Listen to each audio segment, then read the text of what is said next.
Hello, সকাল সকাল ছাদ থেকে ব্লগটা শুরু করে দিলাম।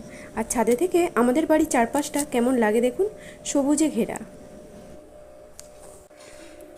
এই যে দেখছেন এক ঝুড়ি ফুল, এই ফুলগুলো আমাদের গাছের।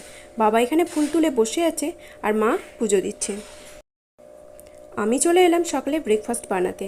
আজকে হবে আলু পরোটা। এখানে আলু পরোটা বানিয়ে নিয়েছি, আর আমার খেতে ভালো লাগছিল না, তাই মুড়ি নিয়েছি। সবাইকে খেতে দিয়ে দিয়েছি এখানে। আর দুপুরে হয়েছিল ডাল, শাক ভাজা, আলু ভাতে আর লেবু। আর এখানে আমি আর ছেলে রিলস বানাবো বলে চেষ্টা করছিলাম, কিন্তু হলো না। আর বিকালে চলে গেলাম সবেদা বাগানে। এই সবেদা বাগানটা আমার মামা শ্বশুরের, তো আমরা গিয়েছিলাম কিছু সবেদা পাড়তে। আর রাতে ডিনারে মা বানিয়েছিল সর্ষে দিয়ে আলু ভাজা, ভাত আর কারি। এই কারি রেসিপিটা আমি আপনাদেরকে ভিডিওতে শেয়ার করে দেব। আর বাবা খেলো রুটি।